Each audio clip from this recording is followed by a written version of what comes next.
Welcome to this week's edition of Rocky's 2-Minute Warning. This week we're going to discuss the major happenings in sports, and in particular, what transpired in Week 1 of the NFL season, what we learned from it. Jeremy, Tom Brady, Aaron Rodgers, who do you want calling the shots for your team? For my Dallas Cowboys, either one of them. Well said. Maybe even Manning with the neck operation. I think one thing we did learn this week is the only team that can beat the Dallas Cowboys is the Dallas Cowboys, led by Tony Romo. So, Tom Brady, Aaron Rodgers. I would take either one of them. I think Brady plays in a better system. I think he's surrounded by better players, which maybe gives Rodgers a little bit of an up. I think Rodgers does more with less. What about you? Oh, I think you nailed it right on. Clearly the answer is Tom Brady. Pittsburgh, pretender to the throne or legitimate contender? They looked pretty bad against Baltimore this week. They did. They'll be back. They got pretty much the same team they had last year.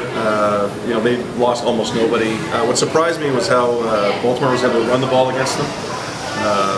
Flacco didn't do a heck of a lot. He didn't make any mistakes, but they really ran for a lot of yards against him, so that kind of surprised me. I think what it does say is that Baltimore maybe this year will be a bigger contender than I thought. And for those of you playing fantasy, if you were drafting in the 7th or 8th round and you got Flacco, you did very well. You know, Oakland, Buffalo, perennial league doormats, man, they both looked impressive in Week 1. I mean, Janikowski's 63-yard record-tying field goal being the difference against Denver for Oakland putting up a win. And, of course, Buffalo just routing KC, who was clearly playing without the Sunshine Band this week. So, they go head-to-head this week. What should we expect?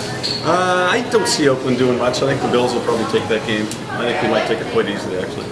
Buffalo is at home. Are we back to the days of Jim Kelly? 3 non-wins in the Super Bowl? No. Or 4. So in Denver, Kyle Orton. A lot of people are calling for one of your favorite quarterbacks, Tim Tebow, to take over the helm. What's going to happen there? Hard to say. I think Tebow's still 3rd on the depth list, isn't he? He is the 3rd stringer. But he's top 10 in jersey sales. I don't get it. Explain that one. Somebody explain that one to me. And merchandising is king when it comes to the NFL. Okay, so we're going to do our picks this week. Who are your 3 sure bets? Sure bets. I'm going to take the Jets over Jacksonville because Jacksonville is horrendous. The Jets are at home again. They look pretty good against the Cowboys. The Cowboys handed them the game, but the Jets have just too much depth not to win that. I'm going to take New England at home against San Diego because New England is going to win every game at home this year and maybe every game on the road. I'm going to take the Giants coming off that loss against Washington. Once again, the Giants can look amazing. They look terrible. Chances are they're not going to have 2 games like that in a row. At home against St. Louis, I think they replaced St. Louis pretty good. Okay, well, I'm going to go with Pittsburgh to beat Seattle, and I'm going to guess that Pittsburgh wishes... You just beat up on Pittsburgh. Why Pittsburgh? Because everybody wishes they were playing Seattle every week. They will finish as the doormat, lifting Minnesota to 2nd last.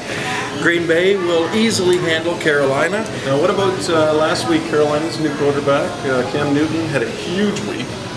Don't see that as a problem against Green Bay? Record-setting performance for a rookie quarterback in his first game, 422 passing yards. I know I tried to pick him up in fantasy this week. Let somebody beat me to it. Okay.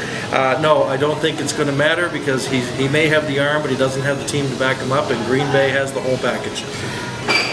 And my final short pick of the week is the Washington Redskins. They'll be playing Arizona, and Washington looked really impressive in opening Sunday. Now, who's your upset of the week? There's a couple of games that I wanted to pick. I ended up picking Miami over Houston. I was actually very impressed with Miami against the Pats. I thought Chad Henne had great composure. They've got some weapons. They got Reggie Bush. They got Fasano at tight end. Brandon Marshall can dominate any game. They weren't going to beat the Pats, but I definitely think they can stand in there against the Houston Texans. And this is no slant against Houston because they certainly looked pretty good themselves. I'm going to pick Atlanta, who is hosting the Philadelphia Eagles. Michael Vick's returned to Atlanta since he got himself in a little bit of trouble. Philadelphia, of course, is favored by 1.5 points, but you can bet that Atlanta will bring their A game for this one. Everybody is going to be pumped because they want to show him that this is not a comfortable home for him to return to. I understand you have front row seats for that game. I will be in attendance. It won't be in the front row. Will you be heckling Michael Vick? Heckle? My goodness, no. He's a dog person. So, here at Rockies, we had the launch of our steak night this week. You were here. What was your take? I had the 3-pound cowboy steak. Seemed like 3 pounds. It was absolutely fantastic. cooked to perfection, just like I have. Medium rare. So you'll be back again? Absolutely. Okay, one other note in sports. We want to say a little shout out to Tim Wakefield, who finally got his 200th win this week with the Boston Red Sox. Congratulations, Tim. Now retire. That's this week's 2-Minute Warning. Thank you for tuning in. Thank you.